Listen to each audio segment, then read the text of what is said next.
Гісторыя, якая цягнецца больш за 10 гадоў, і пытанне, ці нарэшце будзе шчаслівы фінал.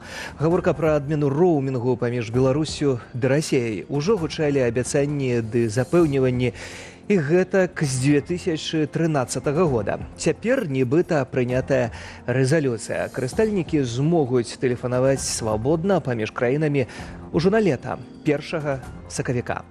Вітаю ў аб'ектыве, Сергей Падсасонны, а ў выданні мы пакажам. Пуцін у Менску пад гарантыямі бяспекі гэтак званай саюзнай дзяржавы. Маскоўскае ўцягванне Беларусі ў вайну. Пагадненне, якое Васіль Быкаў назваў канцом беларускай гісторыі з злачынствам стагоддзя. Пра пуцінска-лукашэнкаўскае сяброўства і пагрозы гавораць на ўзроўні Кангрэсу з ЗША. Ваеннае пагадненне пад увагай. Слуханні яны маюць за мэту менавіта інфармаванне. Інфармаванне і грамадскасці, і тых людзей, якія прымаюць рашэнні. Ды навагодні сюрпрыз ад Белсату, канцэрт, які мы пакажам для вас у апошнюю ноч года. Далучайцеся да нас у навагоднюю ноч. Абяцаю, будзе цікава, будзе, мабыць, смешна. Хлеб, соль, перакрытыя вуліцы, сатрасанне арэшнікам, ды ўся вярхушка расійскай улады з Пуціным на чале. У Менску праходзіць вышэйшы дзяржсавет так званай саюзнай дзяржавы. Плануюць адсвяткаваць 25годдзя дамовы аб стварэнні гэтай структуры ды падпісаць новую дамову аб гарантыях бяспекі. Яна канчаткова зробіць Беларусь вайсковай базай Расіі. Антон Бяздольны.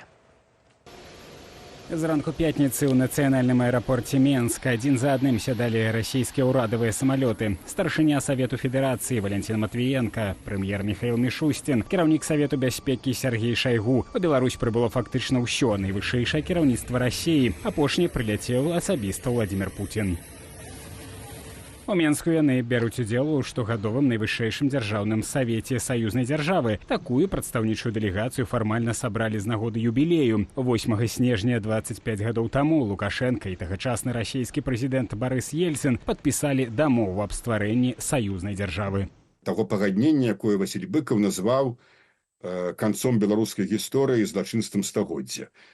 Таму выглядае, што тое рашэнне, якое яны хочуць прыняць, зноў у сферы ваеннай бяспекі, яно, безумоўна, нічога добрага беларускаму народу не прынясе. Аднак Лукашенка з Пуціным не хавалі, што галоўная мэта нават не сам юбілей. Пампезная цырымонія спатрэбілася, каб падпісаць яшчэ одну дамову аб гарантыях бяспекі паміж Беларусью і Расіяй. Наше намерение подписать этот договор слишком возбудило наших, как вы говорили, партнеров на Западе. Ну, это, наверное, неплохо. Они это заметят. Пра тое, што Расія і Беларусь рыхтуюць такую дамову, было вядома яшчэ летась. Падпісаць яе планавалася на мінулым дзяржаўным савеце, аднак пасля дэдлайн перанеслі, а дакумент неаднаразова рэдагаваўся. І толькі напярэдадні сённяшняй сустрэчы Лукашенка і Пуцін зацвердзілі праект дамовы.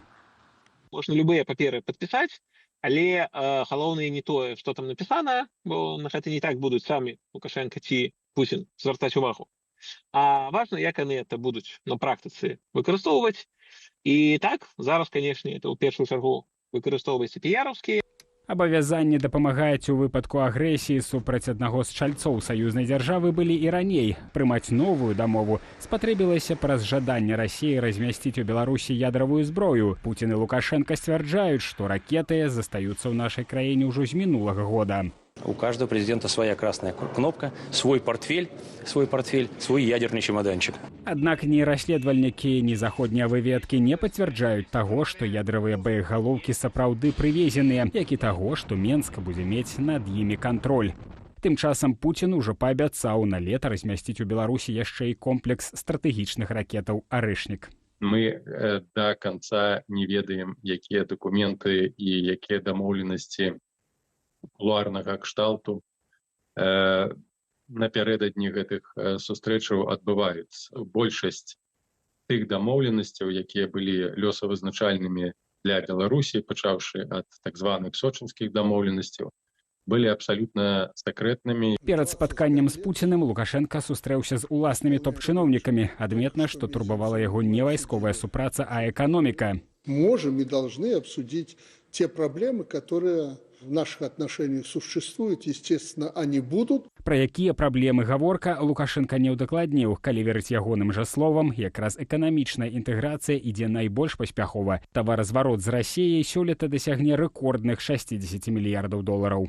У паглыбленні інтэграцыі Лукашенка бачыць асабіста для сябе пагрозу.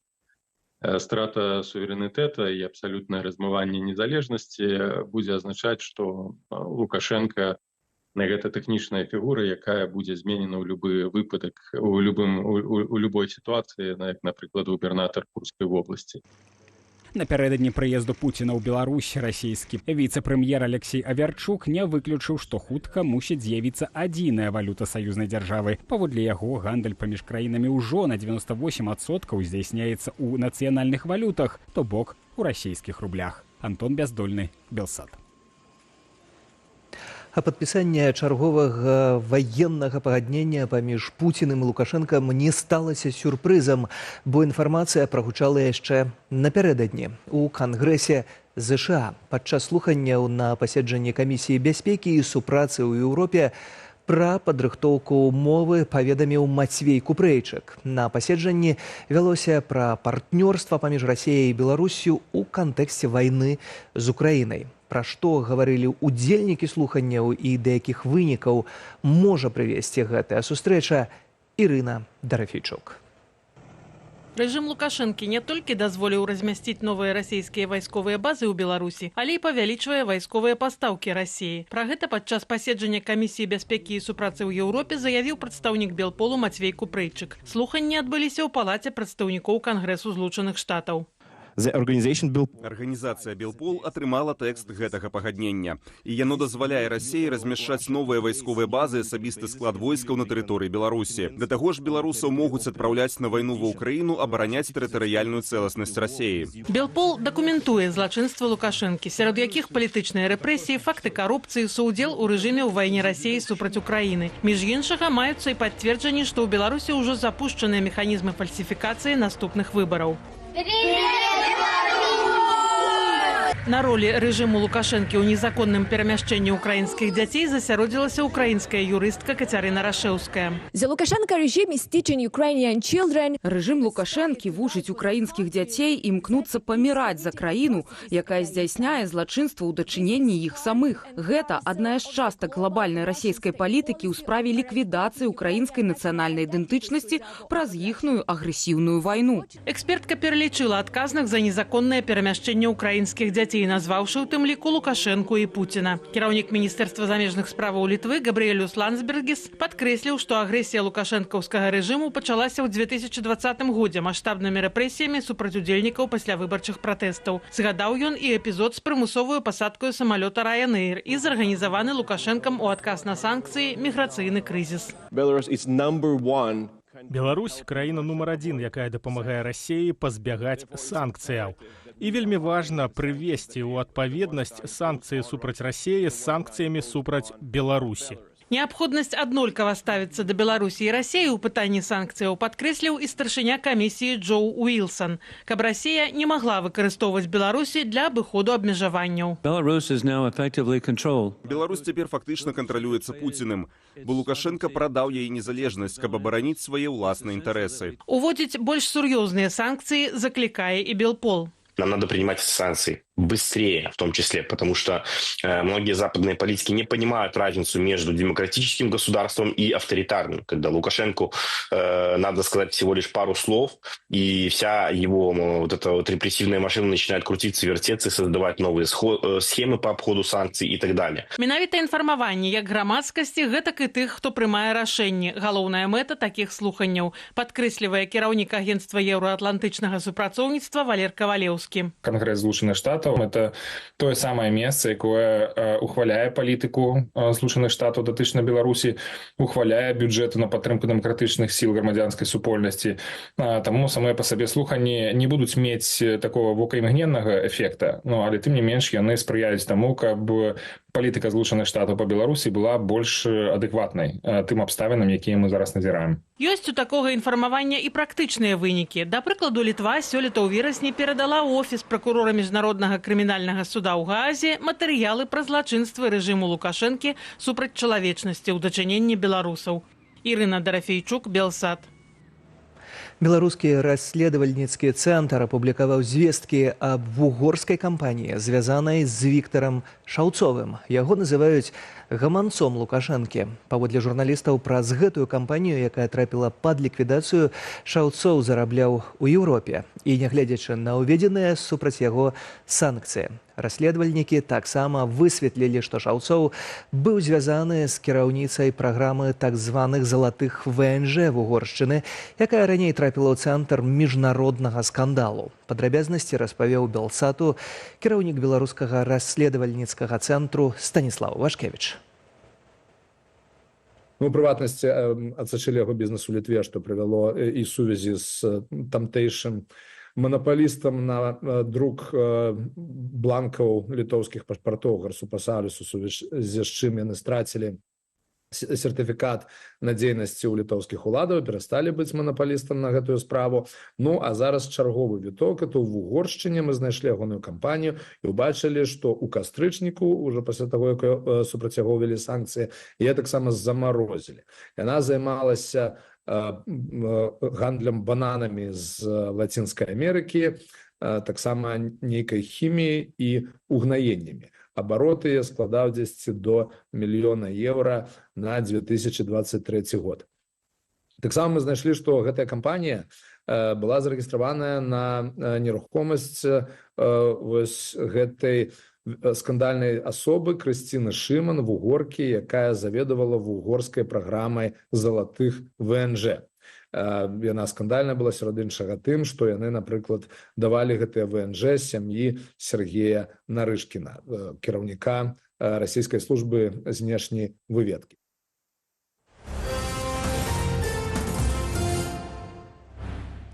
Дзякую, спадарства, што вы разам з намі, а яшчэ больш інфармацыі на нашым канале у Телеграм. Наўпроставы шлях QR-код на вашых экранах. Наводзім камеру смартфона і чытаем, глядзім, ведаем больш. Заахвочваю зазіраць на нашу старонку belsat.eu, але няспынна нагадваю, дбайце пра сваю бяспеку пры карыстанні з нашых рэсурсаў. Працягваем. На платформе «Байсол» завяршыўся збор сродкаў для дапамогі былому байцу палка Каліноўскага Васілю Верамейчыку. Яго затрымалі ў В'етнаме і выдалі уладам Беларусі. У выніку сродкі крыху больш за 8 тысяч еўраў сабралі ўсяго за 2 дні. Ініцыятарам збору стала жонка Васіля Яўгенія Верамейчык. Атрыманыя грошы накіруюць на пакрыццё юрыдычных і іншых неабходных выдаткаў, звязаных з падтрымкай Васіля. Пра экстрадыцыю з В'етнаму былога байца палка Каліноўскага Васіля Верамейчыка стала вядома сёлета 20 лістапада. Паводле інфармацыі медыа, ён быў затрыманы 13 лістапада ў Хішыміне і на наступны дзень экстрадаваны ў Беларусь. Лукашэнкаўскі следчы камітэт абвясціў, што пачынае працэдуру спецыяльнага вядзення ў дачыненні лідараў беларускіх ініцыятываў за мяжой, кіраўніка фонду «Байсол» Андрэя Стрыжака і заснавальніка ініцыятывы «BY Help» Алексея Лявончыка. Ім выставілі абвінавачванні на падставе больш чым 10 артыкулаў крымінальнага кодексу. На думку следчых, Стрыжак і Лявончык учынілі злачынствы ў складзе арганізаванай групы. Алексей Лявончык выказаў Белсату свае думкі наконт гэтай справы. Вынік гэтага цырка абсурду, ён ужо перадвызначаны. Я думаю, што ўжо вядома, колькі мне гадоў ушпіляць, колькі ушпіляць гадоў усім астатнім удзельнікам гэтай так званай справы. Але я зраблю ўсё, каб гэта было задакументавана і каб дакументы аб гэтай спецвытворчасці і абгрунтаванне было перададзена і зроблена публічным, каб у будучыні гэта было можна ўжываць як сведчанне пра інструменты, якімі рэжым спрабаваў далей дакруціць балты ў тым, што датычыць салідарнасці. Таксама працэдура спецыяльнага вядзення распачатая ў дачыненні яшчэ 5 актывістаў Ярослава Лихачэўскага, Алексея Кузьмянкова, Александра Лапко, Александры Жук і Александра Падгорнага. Увядзенне працэдуры спецвядзення дазваляе суду разглядаць справу завочна. Абвінавачаныя застаюцца па-за межамі Беларусі.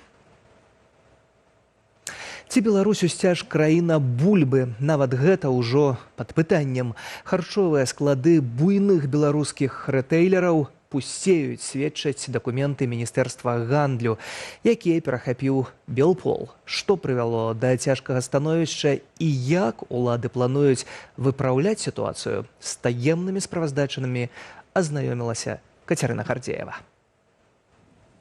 Запасы бульбы на складах на 2 дні, капусты на дзень, морквы на 6 дзён. Скардзіцца гандлёвая сетка сантаў у лісце да Міністэрства гандлю. Белпол перахапіў дакументы, з якіх вынікае. У беларускіх крамах не стае харчоў. Нет ничего.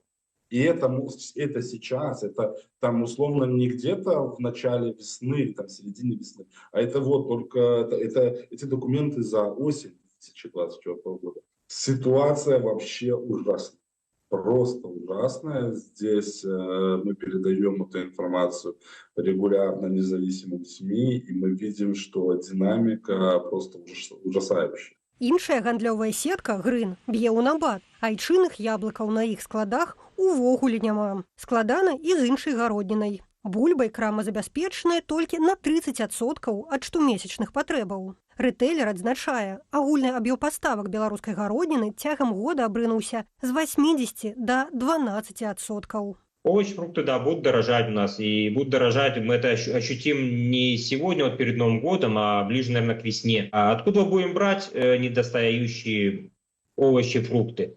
Импортировать, как и прошлые годы, как и постоянно мы это делали. Прычына складанай сітуацыі 713-я пастанова, якую 2 гады таму падпісаў Лукашенко. Дакумент абмежаваў максімальныя нацэнкі вытворцаў на сацыяльна значныя тавары, у тым ліку на сезонную гародніну. Рашэнне нанесла моцны ўдар па прыватных фермерах, прадукцыяй якіх раней забяспечвалі 70% харчовых фондаў краіны. Цяпер жа ў дзяржаўных засеках пустэча. Сейчас фактически фермерам намного выгоднее продавать это в России.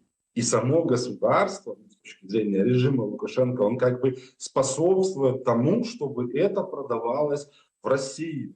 Потому что на это можно заработать, на заработанных деньгах можно забрать свой кусочек, например, через налоги, главное, карман Лукашенко выполняется, а белорусы подождут. Дзяржаўныя сельгаспрадпрыемствы папоўніць недахоп не могуць. Ураджайнасць не дазваляе. Гэтак закрытыя дакументы ў Белстату сведчаць. Сёлета ў Віцебскай вобласці з гектару сабралі на 97 цэнтнераў бульбы менш, чым летась. Амаль на 40% зменшыўся збор гэтых караняплодаў у Гарадзенскай вобласці. У нас в сельском хозяйстве катастрофа. Катастрофа не только в овощепроизводстве, садоводстве и прочем. Картофель вырождается. То есть санкции, когда к нам ввели, условно, в 2020 году, семена импортные перестали закупать даже не то, что из-за санкций, из-за отсутствия денег. Мы не закупаем, свято верим в свое, белорусское. Вырашаць праблему рэжым плануе дырэктыўна. Фермераў наўпрост прымусіць забяспечыць пастаўкі гародніны ў харчовыя фонды. Пакуль жа прымусовая захада не працуе, дзяржава нарошчвае экспарт. Гэтак цягам года пастаўкі бульбы з Расіі ў нашу краіну павялічыліся больш як на чвэрць, са 188 тысяч да 238 тысяч тоннаў. Кацярына Гардзеева, Белсат. Пазашлюбны сын ёсць, а ці ёсць у Лукашэнкі і пазашлюбная дачка. Журналісты бюро правялі расследаванне найбліжэйшага атачэння дыктатара. Яны звярнулі ўвагу на яго асабістую цырульніцу Сняжану Моцную, з якой Лукашенко знаёмы яшчэ з 1991-га. У тым годзе ў Шклове Сняжана перамагла на мясцовым конкурсе прыгажосці, а прыз ёй асабіста ўручаў тагачасны дырэктар Саўгасу, гарадзец, народны дэпутат БССР Лукашенка. Паводле крыніцаў бюро, якія працавалі з Лукашэнкам у сярэдзіне 90-х, Сняжана ўжо стала яго асабістай цырульніцай. У лютым 2000 года у Моцнай нарадзілася дачка Крысціна. Таксама Сняжана займела кватэру у новабудоўлі палепшанай планіроўкі на сталічнай вуліцы Магілёўскай. Ні на момант нараджэння дзіцяці, ні пасля Сняжана Моцная замужам афіцыйна не была. У графе бацька маці Крысціны пазначыла Моцнага Аляксандра Рыгоравіча. Але паводле звестак кіберпартызанаў такога чалавека ў Беларусі не існуе. Хто бацька дзіцяці, расследавальнікам з бюро высветліць не ўдалося. Аднак эксперты адзначаюць, што ёсць відавочныя прыкметы падабенства паміж Лукашэнкам і Крысцінай Моцнай.